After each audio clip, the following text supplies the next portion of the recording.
What's good? You are now rocking with the best. It's your man, Parrish. It's the final episode of Crockett's Corner. We've had a magnificent season. Go ahead, give up the round of applause. The man of the hour is right here, Ray Crockett. Man, it has been an honor. I appreciate you for having me involved in this whole process. And we got a lot of things to unravel. But before we even get to any of that, all of this almost didn't happen. Yeah. This is a show that I've witnessed you actually have a notepad, you wrote it out, you had the ideas for it, something that you wrote over a decade ago. Right. And it finally happens this year. But before we even get into everything, explain to the audience how this almost did not even happen. I mean, it was one of those things, man, where I look at it kind of as I looked at my career. Most people who don't know me, or if you do know me, whatever the case, know I played in the NFL. That's self-explanatory. They can Google that. I was very fortunate, very fortunate to play. You know what? My bad. Hold on for a second. Let me just put it out there just in case y'all don't know. 2-time Super Bowl champion, perennial All-Pro, perennial Pro Bowl player. He should be in the Denver Ring of Honor. That's another conversation.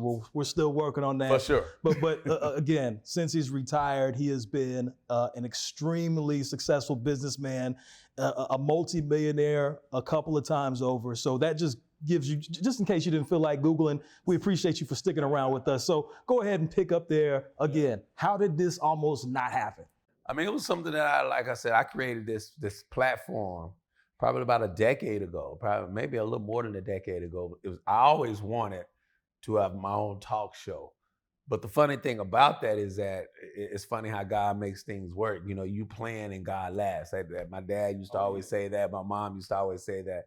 But this would have been a very different platform a decade and a half ago. So for a lot of you guys out there who are impatient, trust me, God has a plan for you. He has a plan. It's always his time. And his time is always the right time, the way I look at it. So for me, I shopped it to a couple of networks. They loved the idea. Finally, James DuBose, shout out to James DuBose, Fox Soul. Yes. James is a good friend of mine. And he and I talked about this show probably about 6 years ago happening. Finally got in the works, COVID hit. And COVID messed up everything for a lot of people. But it's one of those things where after COVID hit, I thought I wasn't going to do it at first. And then I said, you know what? James and I got together. We said, you know what? Let's revisit that. Let's revisit the show. Things have changed. People have changed. I have changed as a whole. The nature. You evolved. Yeah. I changed and I evolved. Yes. And so for me, man, it was the right time. It was the platform. It's what I wanted.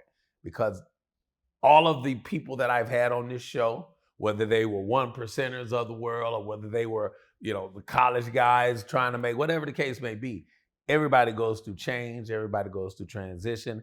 Everybody has to pivot, start over or start anew or revisit, right. Because sometimes a lot of people won't revisit their dreams or their goals or their aspirations. They fail or it doesn't happen and they let it go. So I was just willing to revisit it and here we are. And a lot of people are too busy out there. We talked about this, too busy making a living instead of actually living. Yeah. And you are living proof, by the way. We are in Ray's penthouse right now. Now listen, let's keep it a buck. You're in a different stage in your life right now. You've had the exquisite, expensive properties, the mansions. Obviously, you're a single man now. You're a pawpaw. You've acquired so much wisdom, but we're here in the penthouse now. We want to thank you for allowing us to spend time in here. But just talk about those different steps of your life to where you've gone from not owning a home to having the house of your dreams, to having a family, to downsizing in a sense, to now you're living a very exquisite lifestyle as a 1%er in this penthouse. Man, you know what? It's just crazy. It's kind of, this happened just like my career. It almost didn't happen. Just being quite frank. Right. I mean, as a freshman, I went out for football and got cut. Didn't even get offered a uniform. I mean, I was smallish, I should say. Yeah. I was too small in the coach's eyes. And had I given up at that point, I would have never had a decade and a half career. I would have never been all pro. Would have never got an opportunity to experience championships and things of that nature. Yeah, so that is what I wanted this platform to be about, because I knew so many celebrities like myself and so many celebrities that you guys have gotten to witness on this show that it almost didn't happen. Right. And everybody in life is a choice or an opportunity or a wrong decision away from either overcoming or not becoming. Right. And that's kind of where I was with me and where I am now, man. You have to not be afraid to reinvent yourself. And it took me a while to understand that, after, when you play in the league, the first thing you dream of, buying your mom a house. I did that, and then you dream of one day having a family, living in a big mansion, as they say, the house on the hill with the picket fence, all that stuff. I did that, Check that off. Check that out. Yeah. And then you have to decide, what is my purpose? What is the why? What is, because your why changes. And so let's explore that. How has the why changed for you going back then to where it is now? What's the why now? I mean, the why at first, of course, was all those things that I mentioned, was providing for my family, was the dream, the American dream, as they say, for all athletes. All athletes, whether they say it or not, times have changed, but you dream of having the mansions. You dream of having the nice whips. You dream of driving the best cars and all, eating out and traveling and all that. But once I'd done that, it got to a point to where life started to change for me. And I had to change as well. And a lot of times, that is your surroundings as well. You can't stay in the same place and be the same person and say you changed. A lot of times you have to be willing to step out and reinvent yourself and change as well. Change with your transitions and understand yourself. And that's the first part about it, is that, to me, living, and it's different for everyone, but to me, living is finding what is your purpose. What makes you happy and what makes me happy, and why this show came about was because I saw a lot of my teammates, I saw a lot of my fellow brothers, no matter what sport they're in, this transition is hard. And for me, I was fortunate. I was fortunate to be a multimillionaire, thank God. I was fortunate to have all the things and experience a lot of things, and it was still hard. So that's why I'm thankful that the show is now happening, because if it would have happened back then, it could have been a different show. It could have been a show of me talking about cars and mansions and all. But now, since I've experienced mental health, I've experienced change, I've experienced a divorce, I've experienced all of these different things that most people in the world would consider failures. Right. But throughout your failures, if you just hang in there can be success behind it.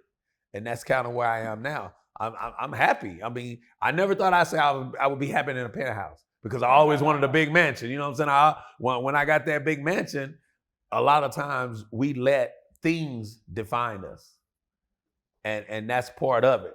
So being here in a different environment, in a different space, and evolving as a man, and now I'm 55. I'm 55, man. What I need all that stuff for? At the end of the day, it's all just stuff. And I've always heard that, we always talk about wins and losses, especially in sports, but in life, there's wins, but there's no losses. There's only lessons, things that you learn, to where you acquire wisdom, and you can later apply that wisdom to yourself and give that game to others as you come on. Yeah, and that's why I wanted this platform. I wanted others to have the opportunity, because a lot of times the world only sees the 1%ers one way. Well, hold on. Break that down just for people that might not understand exactly what a 1%er is. I mean, in my opinion, the 1%ers is, of course, multimillionaires, professional athletes, the things that you have to not only be good in your perspective area, but you have to be lucky as well, and you have to work your butt off. I mean, it's one of those things where not everyone can wake up and say, I want to be a professional football player and go do it. Right. Not everyone is going to wake up and be a multimillionaire, whatever the case may be. So when you reach those or you attain those goals, that's basically the 1%ers. And I didn't make the rule up. I don't consider necessarily just because you're an athlete or just because you're a multimillionaire or anything like that.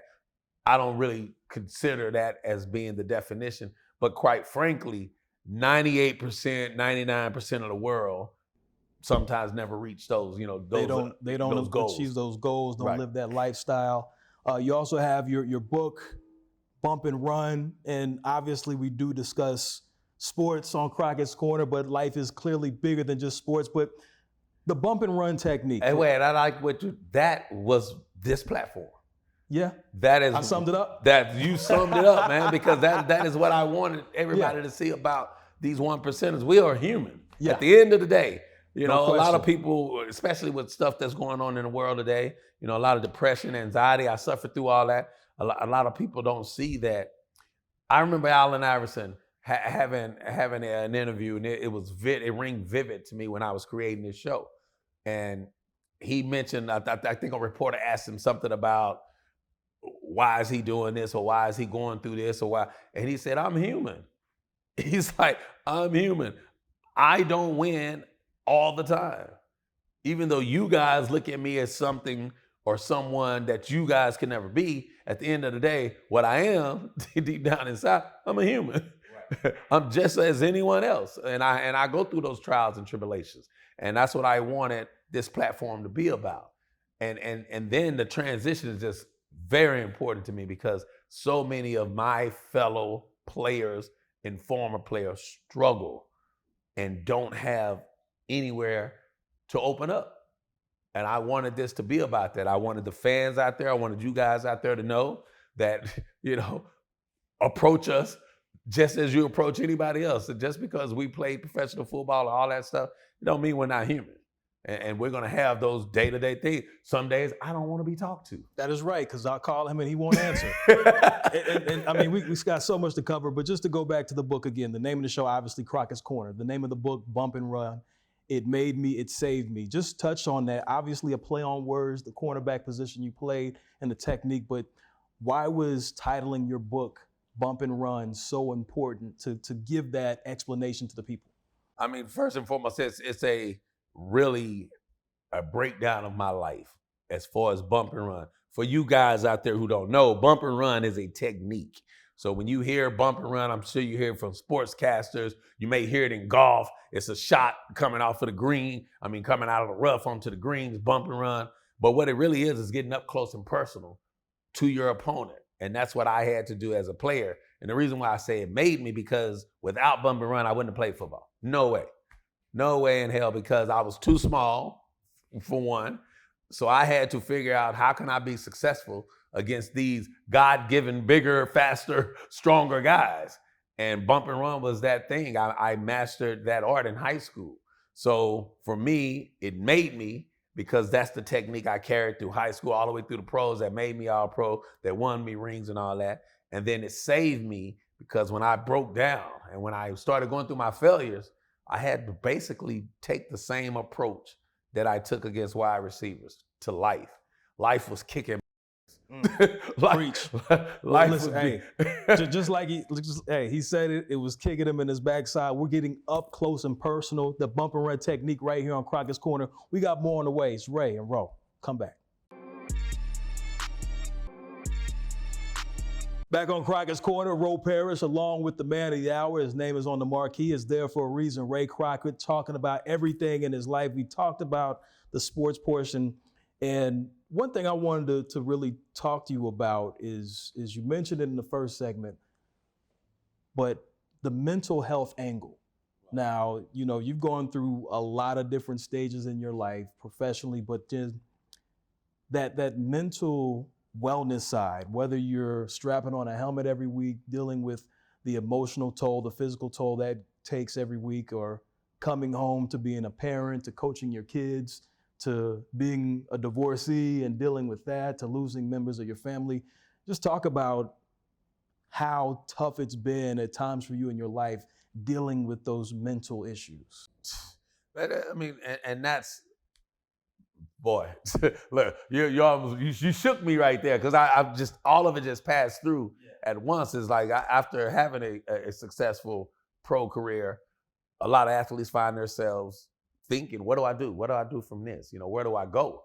And I was the same way. Even though I thought I had a plan, I started doing TV. I started, broadcasting. And a lot of times you get stuff too fast and you're not prepared for it. And I wanted that. I wanted to be on television. I wanted that. I dreamt of that more so than even playing football. I dreamt of being on TV while I was playing. I did shows and stuff. You know, they called it Little Big Man. Me and my boy, shout out to Von Hebron. Me and my boy Von Hebron created a show called Little Big Man. We did that, you know, during the time I was in Denver. And so I thought I was prepared for the transition. I'm going into TV, got hired by Fox to do Best Down Sports Show, had my own radio show. But that lifestyle, man, let me tell you, it's one thing to be famous with a helmet on. It's another thing to be famous with a helmet off. Yes, and on indeed. TV every day, you know about this. In La La Land. Yeah, I know a little bit about it, in La La Land. So it was, man, the one thing that can be your asset could also be your detriment at the same time, and you don't even know it while it's happening. And that's what happened to me. I mean, I had it all, like you said, the mansions and all that, the big family, the kids. I had it all. I go to LA, I lost my damn mind. Like, real talk. I went down there and experienced it all. You know, the drugs, the women, the fame, the fortune. I think I was probably making, you know, this doesn't sound like a lot of money back then. It was a good job. You know, I'm making $1 million. That's the reason why. Factor in inflation is a little bit more in that present day. Yeah, but I mean, still, making $1 million a year, $1.5 million a year. My first job on TV was a good gig. That is a great gig. Yeah. None of that money saw Dallas. It all stayed in LA? It all stayed in LA with the women and the drugs and all. It all stayed there. And that's when it all started to unravel. You know, it started to unravel because I became a lost soul. And it happens. I mean, and people wonder how, I mean, God rest his soul, my man Twitch, Junior Seau, Dave Durson, a lot of guys I've met have, you know, passed on, basically committing suicide. That's how tough life is. Even for the celebrities, that's how tough life is. So with that being said, that is why this platform was really important, because I wanted to show that not only do you or whoever else go through it, we go through it as well. And money is not the determining factor of happiness. But, you know, don't get me wrong. Money is good. I love having some money. But money will help solve a lot of things. It's better than being broke. It's better than being broke. But it is not the end all, be all. It's not the cure for cancer. It's not the cure for depression. It's not the cure for anxiety. You have to really get help. And that's where I was. And that's where the bump and run saved me part came into play. And you mentioned, I just heard you mention anxiety. You mentioned cancer. Everything that you mentioned has either affected you directly, and I know this because we clearly have a close relationship. Right.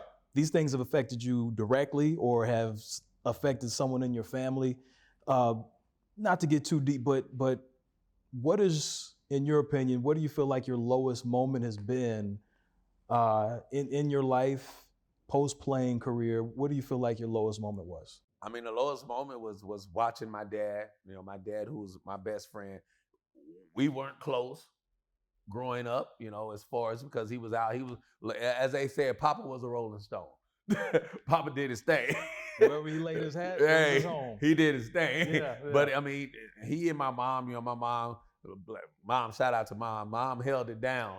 And, you know, through that time, though, he became my boy afterwards. And I want people to know that, too, as well, is that, you know, you can have broken relationships. Don't be afraid to mend relationships, man. It doesn't have to be that way. You know what I'm saying? Don't hold grudges. Don't forgive and let people live and forget as well. But you have to do that with inside. And my lowest moment was when my dad died. At that time, I got divorced. At that time, me and my son was having problems. My oldest son, my namesake, we're having problems. It was just, before you know it, it's overwhelming. It's overwhelming, and people don't look at that. They don't look at that side of the life for the celebrities.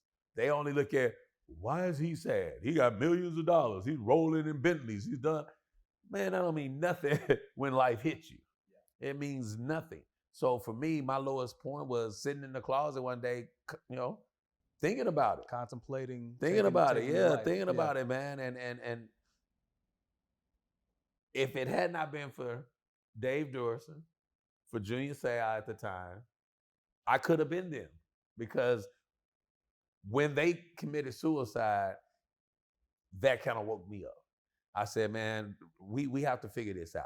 There's no way, and God rest their soul. I'm not saying anything about what they did or whatever, but there's no way I wanted to leave my kids and my friends or whatever with that memory of me. So that's when the Bump and Run Save Me came in, because I started to really get up close and personal with my life. And a lot of people don't do that out there. The first thing in life, if you're in problems or if you're having trouble, you have to know oneself. Yes. And that sometimes means you have to take a step back. You may have to downsize. You may have to change friends. You may have to change locations, whatever the case may be. But you have to get up close and personal and redirect your life back into shape. And that's where It Saved Me came from, because my therapist is the one who basically told me that. Yeah. And it's so crazy, man. I went through a time thinking, black men don't get help. We fight through this. We've been through everything. We can make it through this. Because that's how we're taught. Because that's how we're taught. Yes, yeah. For the most part, our culture, our society teaches us that getting help is a form of weakness. Right. And which is unfortunate. It's unfortunate, because that's the best thing I ever did in my life. Best thing I ever did in my life was starting to get a psychiatrist, to get a therapist. And as I'm talking to my therapist point blank, she was like, Ray, what would you do? And this is the correlation. What would you do if you were on the football field and you're having a bad day? A receiver, and she didn't even know much about football. She was like, you did cover receivers, right? And I'm like, yeah, that's what I did. She was like, so, and a receiver is kicking your butt. What would you do? I was like, I bump and run. She said, what is that? I said, I go and get in his grill. I get up close and I say, you either gonna beat me or I'm gonna beat you. She said, well, do that with your life. She said, you're losing in life right now. And you have a facade. It all looks good. And that's part of the reason why we buy the mansions and the cars and all that, because that is our cover up. That's our facade of saying, look, mama, I made it. You know what I'm saying? Right. But at the end of the day, those same things that made it look good that you made it could also shelter you from getting help. And that's basically what it did with me. So for me, I just had to release my heart away from some of those material things and get inside of the soul of Ray.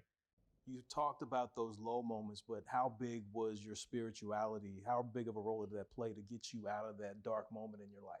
It's huge. It was everything, because I had always based my life on spirituality. Growing up, you couldn't help it. We were in church 2 or 3 times a week. I sang in the choir, all that stuff. All of the stuff, as they call me, the choir boy would do. And I had to fall back on it. I went to Baylor University. Shout out to BU, a Baptist university. So it was always there. It was always my platform, as they say. It was always my concrete to stand on. But I let go of that, and I lost myself in the flesh. I lost myself in life. And that's what a lot of people are going through right now. They're losing themselves in life. You got to get back to what got you to where you are. And for me, it was really the gift of reciprocity. I went back to what I valued most and what I enjoyed the most. And what I enjoyed the most was giving, and that was one of the reasons why I wanted to become a multimillionaire, so I could give and help other people. And for a time, I lost that. So I had to get back to that root, and God will do it for you. I told God, me and God have our personal conversations. I told God, if you help me through this, if you save me, I lost millions of dollars, chasing the flesh. I lost my mind. I was losing mental health, the whole nine. My memory, all kind of stuff was going on, and I said, God, if you can help me through this, I'm going to let the world know, and I'm going to create a platform to help others. And that's basically where Crockett's Corner came from. Yes, indeed. Crockett's Corner is the location. Parrish. Go ahead and work in the wood wheel on this thing, driving this, my man Ray Crockett, of course, namesake, his name's on the show, touching on a lot of things, getting up close and personal. And so many goals have been achieved in your life, whether they be professional goals as a professional athlete, But let's focus on everything that's taken place as far as the goals after you hung up the shoulder pads and the helmets. Talk about some of the goals that you set out for yourself after you stopped playing football and how you achieved them. I mean, I had a lot of different goals, quite frankly. And that my dad used to always tell me this saying, and he always said, prepare for a war in time of peace. So for me, peace was when you're making money and when everything is going right. A lot of us, that's when we live. That's when we start doing, having the fun, doing all the stuff, whatever you feel like you want to do and need to do at that time, that's when you do it. What also during that time, you also have to prepare for change.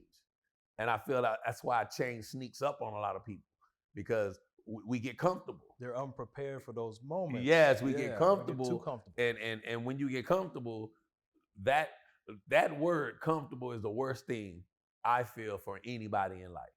Because once you get comfortable, you stop thinking, you stop growing, you stop evolving, and those are some of the things that I wanted to make sure I didn't do while I was playing football. I thought about being in business. I definitely I went to school. I got a degree, with 2 degrees, finance and business. And I knew I wanted to be an entrepreneur. Somehow, some way, I was going to end up being an entrepreneur. So that was one of the avenues I started studying, as far as restaurants and real estate. I got my real estate license. I got my insurance license. You have both of those? Yeah, Might want to start using the insurance license. Yeah. Conversation go ahead. Yeah, so I started to do a lot of different things. And I tell people all the time, just as I tell the young kids that I mentor now, everybody is so tunnel vision now, is focus, do this and do. No. You have to lend yourself to a lot of different things simply because you don't know what God has for you. Right. And if you make your mind up that this is the only thing I'm supposed to do, God is laughing at you. God is laughing at you right now, because at the end of the day, the one thing I thought I was going to do was play soccer. I was a soccer player. I have to give this moment. Rest in heaven, Pele. Because if it wasn't for Pele, I wouldn't even be here at all, because Pele made me believe. Wait, so why was Pele such an important, pivotal figure in your life? I was a soccer player. I was too small to do anything else. Really? I was too small, too short to play basketball, too small for the contact to play football. I ran track. Soccer was it. I saw a soccer match one time, and I think it was Brazil. I think it was one of the cups that Pele won. One of the 3 cups. One of the 3. He's won 3. Yeah. Like I say, he is the man right here. That is Pele. God rest his soul. But I saw one of his World Cups, and I saw him, man, out there, his footwork, his speed, his quickness. And he wasn't a big guy. Right. So I was like, that's it. Look, I'm going to do something. I'm leaving with something. I'm going to do something. So I started playing soccer. And with that being said, I started playing soccer. And I thought that was my ticket. And then it somehow transitioned into football. I never once I swear to God on everything I love, I never once thought I would be a professional football player. And one time I wrote on the back of, I think it was my junior year, I wrote on the back of one of my cars to my uncle, Robert. I gave it to him and I said, watch me make it to the pros. Totally forgot I ever wrote that, because it wasn't, it was just me putting it down and look good, sound good or whatever. And I wrote it down, and he showed me that when I did make it to the pros. Yeah. He showed me, he's like, you wrote this down, and that's why I'm big on people writing down your visions. Right. Because even though it really wasn't my vision, partly because I wrote it down, I think that's why it came true. I wrote, watch me make it to the pros, and I ended up making it to the pros. Indeed. That's extraordinary. This is extraordinary content we're providing for you. We're about to change up the spot, though, because I'm getting a little hungry, and he knows I like to eat. Yeah, you can eat. Yeah. Strong safety checking in right now. Inside joke. Hey, we got Crockett's Corner. We're about to switch locations, but don't go anywhere. We'll be right back.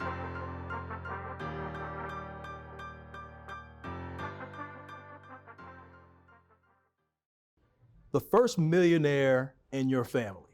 That's a goal that I don't know if that's something that you wrote down or set out to achieve, but it's something that turned into a fact. That moment to when it became reality, what was that moment like for you?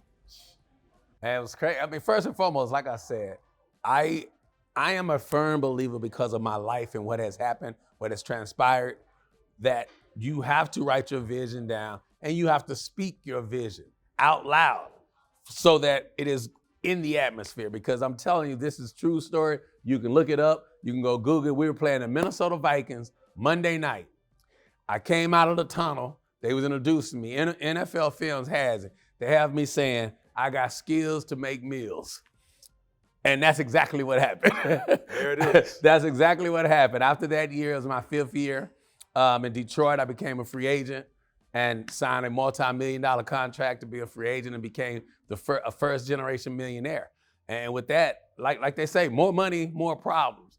But it becomes that way because when you're a first-generation millionaire, most of the time, you don't know how to bring other people up. You're struggling to become a millionaire yourself. So a lot of times we don't learn how to make our other family members, our kids, whatever the case, wealthy. And that was one of the big mistakes that I made, that I would honestly say that I made being a first generation millionaire. Once I became a millionaire, you know, the worst thing you want is to go back being broke. And sometimes when you do that as a first generation millionaire, you start to hold on to money too tight.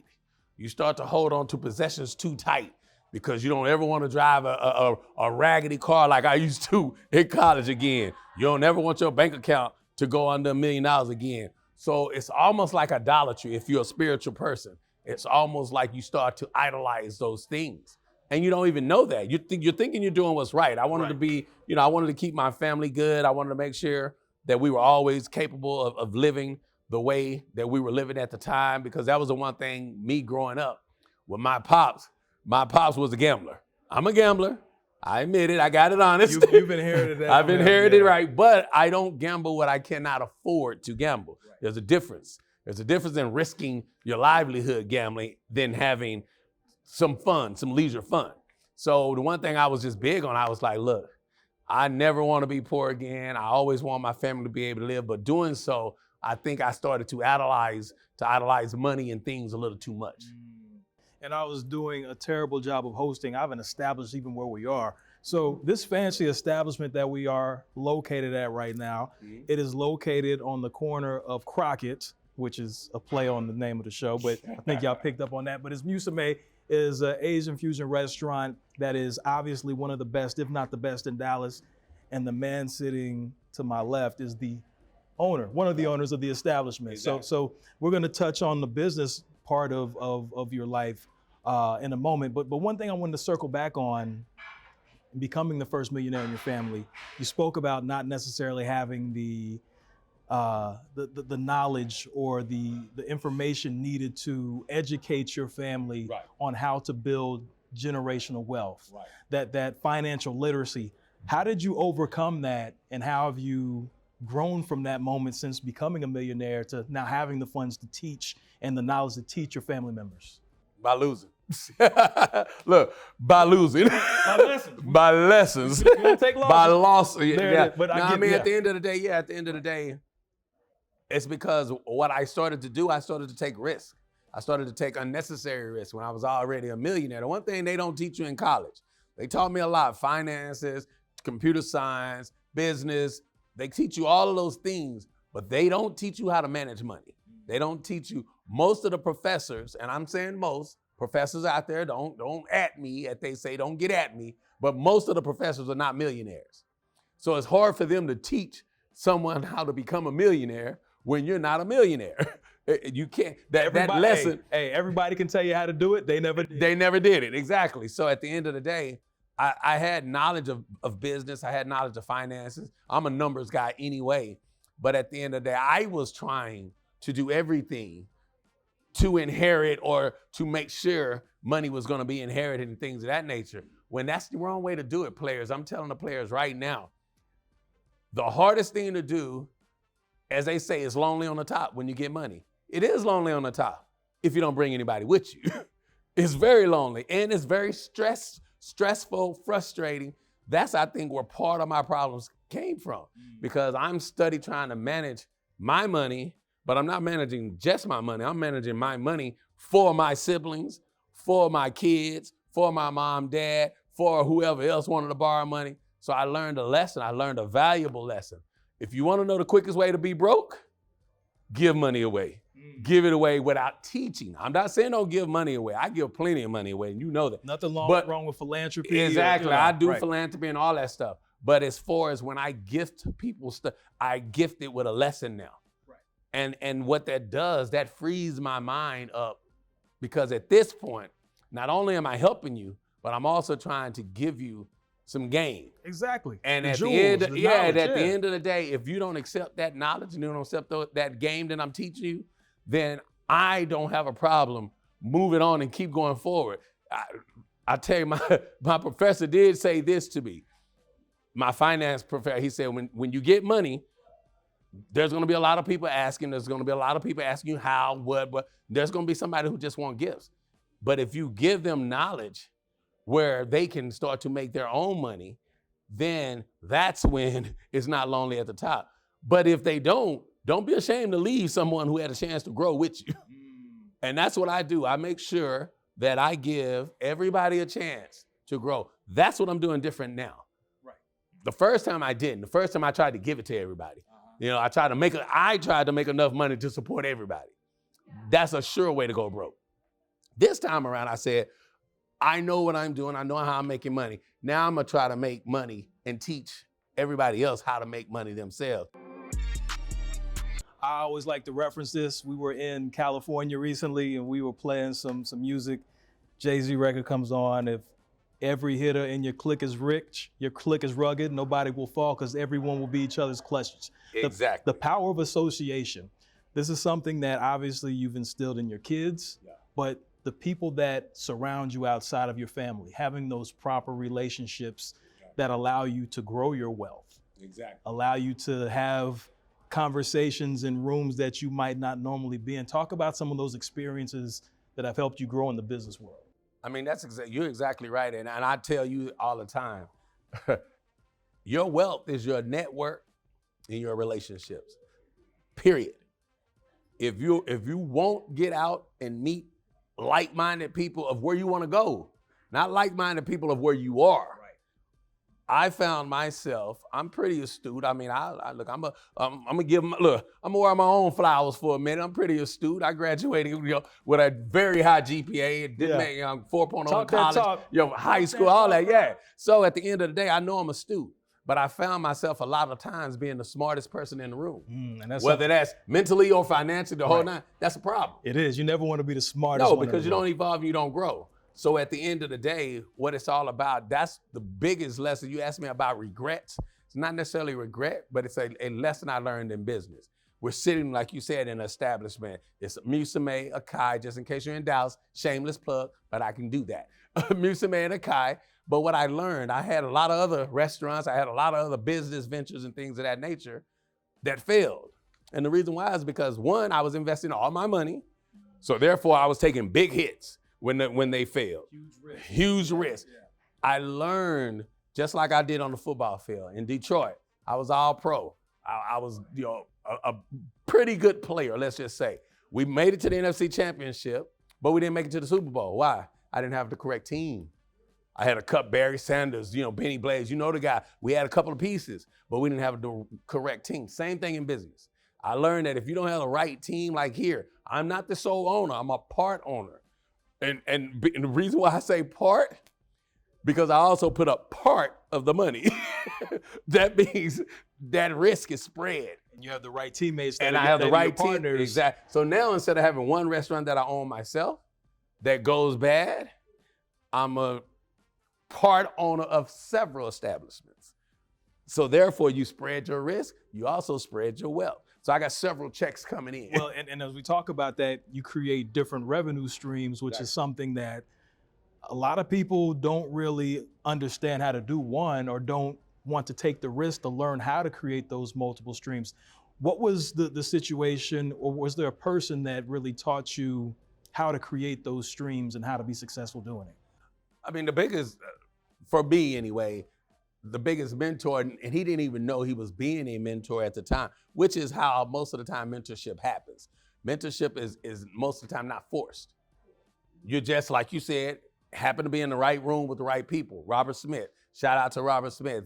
He if you don't know who Robert Smith hold on is, for a second. Wait. Not the former not the running football back player. No. Robert who's Smith. Great in himself, but we're talking about one of the wealthiest men in the world who Yes. happens to look like us. Yes, who happen to be African American. Robert Smith. I got an opportunity through a relationship with Michael Johnson. Like I said, life is a relationship network. Michael Johnson, who was my best friend through high school, college, introduced me to Robert Smith. At the time, he wasn't a billionaire, but he came over to the house one day. We had brunch. And he was breaking it all down. He talked to me about intellectual property. He talked to me about revamping businesses and things of that nature. And all of those things I learned that he talked about, I put into effect in my second stage, which I'm calling this my second stage. I had a lot of ventures that failed, but I had the wrong people around. I had not like-minded people. I had people who weren't thinking the way I was thinking or not having the vision that I had going forward. Like I said, always surround yourself with your future, not your present. Crockett's Corner is the location, literally on Crockett's Corner at Musume, the restaurant in Dallas. Just in case you don't know, go ahead and look us up. Ray Crockett here, a man that has had a ton of success on the field and off the field, and he has his own show, baby, and we are right here discussing it all. In a ton of mishaps, not failures. Mishaps. I like that. That's a fancy way to put that out there. Man. Post-playing career, so much success in the world of business. We're in one of your establishments. So many restaurants, business ventures, partnerships, joint ventures that you've had. The legacy is clearly strong. It's extremely strong. And let me go ahead and give you your flowers too, because for someone like me who is going through my own personal financial trials and tribulations, you've been there to assist me and, in a sense, help me get back on my feet. Never failed completely, but help me elevate and educate. So I definitely want to give you your flowers and want to say I appreciate you for that. But with all that being said, more important than anything, we talk about wealth, but health is wealth. Yeah. So as far as you right now, and we've had our situations, I've had to take you, we won't get too deep into it, but just as far as your personal health today, how would you assess it? I mean, it's a day-to-day thing. One thing I learned about health, and especially coming from someone who really, God has blessed me to be gifted as far as, the way I look. I'm 55 years old and everything is 55 working. Where? 55 and everything is working. And so I'm like, look, I thought you was about to give me the damn Kevin Hart. Damn. I'm 55. Damn. Like I was gonna kick you off the show. But no, I'm healthy. I feel better. And one thing I will say, is it's been a struggle though. It's been a struggle, and you've seen it. I mean, I struggle with anxiety. I struggle with depression. But the one thing that I do is I get help. I've gotten help, and I continue to get help. You know what the problem is, and you address the problem. Yes, I know what the problem is. So at the end of the day, I stay on top of it because I learned after getting back into the Bible and back to my foundation, you learn God does not bless you with what you've lost. He bless you with what you have left. But it's your job to strengthen what's left. So at the end of the day, I understand, my memory loss. I understand, my anxieties. I understand my depression. I understand the things that I go through. So I try to stay on top of those things, whether that's, and let me tell you, Peter, I'm not a pill popper. I hated taking anxiety pills. That's part of the I just never wanted to be that person, but sometimes you have to release yourself, relax yourself, and be okay with where you are. I wake up on a day-to-day basis. I'm okay with me. I'm okay. At first, I wasn't, and that was the struggle. And that's the struggle that most of the players have. The Junior Seau's of the world, the Dave Durisons of the world. That change and that shift and that transition from being the gladiator, from being the strong. All of a sudden, when you feel like you're weak, it's almost you project that on yourself.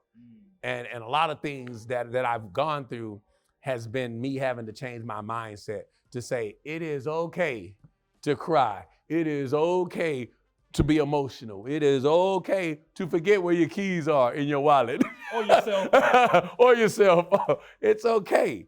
At the end of the day, I get through it and I wake up and I do it again. Every day is a different day. Every day is a different day. When tomorrow is over, it is over for me. And you know that as well as I know. Yes, I because you ask me, that happened yesterday. When yesterday is gone for me. So I've learned to move forward. Cornerback's mentality. I once played DB, so I never been beat in my life. Exactly how it works. Legacy Island. This is something that we discuss personally. Sometimes we discuss it privately. Sometimes we discuss it in the public. But your legacy, as far as personal legacy, financial, business, what is Legacy Island? When I say that, what does that mean to you? How can you explain that to the viewers? I mean, it's something I really made up with. I made it up because at the end of the day, I was satisfied with being a first generation millionaire. I was satisfied because I was like, I made it. But that's the wrong mentality. Satisfaction to me today is creating, all of my kids are going to be millionaires. My brothers and sisters somehow, somewhere are going to be millionaires. That's the legacy to me. The legacy is not me quote unquote, being worth 200, 300 million, hoarding money. No, I'd rather be worth 100 million and everybody else in my family are millionaires. So to me, that's Legacy Island. The reason why I told you I'm on a private jet headed to Legacy Island, if you're in my life and you're not adding and multiplying, then you're subtracting. And you might be divided. And you got to get subtracted and divided. That's what we call new math. Right? That's the new math. If you're not adding and multiplying, you're subtracting, and we're going to be divided. There it is. So at the end of the day, my goal is to make multiple millionaires in my family. That's the legacy. You know, it's not about me having enough money to pass on down and all that. Because if you pass it down, it's not going to last. But if I make them millionaires and I teach them and they gain knowledge, then your legacy will be strong because everybody won't be waiting on you to die. I don't want everybody waiting on me to die. I'm just trying to live. Yeah. So I want them to live with me because like they said, more money, more problems. It's lonely at the top, but it's only lonely at the top if you don't take anybody with you. Indeed. The lessons, sharing those lessons with the family, the Rockefellers, the Kennedys, the Ford families, all these families that have done it, and they pass it on and they continue to have that generational wealth. I'm leaving with something. I'm leaving with something. Speaking of leaving with something, usually you're closing the show in a certain way. So what parting words of wisdom do you have for individuals that have, walked a similar path as you? I mean, first and foremost, I like you said, I have a lot of taglines. Health is wealth is one, and you know that. I believe in, you got to take care of yourself, man. If you can't function mentally, physically, emotionally, you can't make money. So you're kidding yourself. Health is wealth. That's where it starts. So I tell everybody, if you're having problems, if you're struggling, go get help. It's no crime. You're weak when you think you can do it by yourself. You're strong when you know you need help. Because that's self-absorbing, self-evaluating. Evaluate yourself. Second of all, I say this. I say, pray, dream, believe, work. God got to be in it, man. If you don't allow God to be in your life, you are kidding yourself. You really are. You can't do it by yourself. And then give God his flowers when he give it to you. Amen. Give, and it's all about reciprocity. Give and get. Most people like to get, then give. Or if I get this, I'll start giving. No, start giving first and you'll start to get. I learned that. It's reciprocity. And then third, I wore this for a reason. Wake up and tell yourself, good morning, handsome. Give yourself your own flowers, or damn it, wear them. Give yourself your own flowers. Quit waiting on people to give you flowers because that means you're expecting something from them. I go into life every day in my relationships, in my friendships, in my businesses. I go in with no expectation. You know why? Because I can't be disappointed. I can't be disappointed. So at the end of the day, go in and things, quit expecting people to make you happy. You got to make yourself happy, and then everything else is an add-on. Health is wealth. Pray, dream, believe, work. Give yourself your flowers. It's okay to say, good morning, gorgeous, handsome, beautiful, whatever. It all starts with you. And that is how you officially mic drop. for the final episode. And last thing, season I'm one. sorry. Oh, wait, you got more? The biggest tagline. What's that? What's that?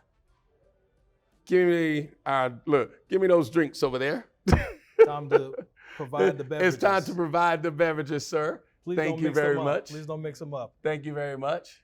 Shouts out to CJ, our whole production team. And shouts out to everybody that made this season a big success. Yeah. Season 1, man. I want to toast to everyone who had a part in it. James, thank you for this platform. And you know we are coming back next year with fire, with nothing but heat. And we're going to do what we've always done. We're going to give it to you straight with no chaser. Cheers, there it is. Fun is done, and baby, it is now time to have some fun. Go ahead and bring in those dishes. Yes, and the grant fine our wishes. cuisine. All right, this is going to be Thank our you. roasted sea bass on a bed of black forbidden rice, topped with some crab as a biscuit. Thank you, Enjoy. sweetie. Yes. This is what it's all about.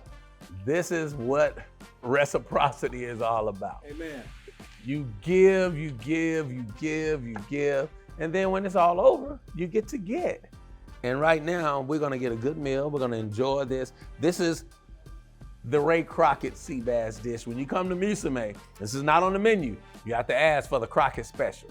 I got a Crockett filet and I got a Crockett sea bass. Forbidden rice, sea bass, crab on top.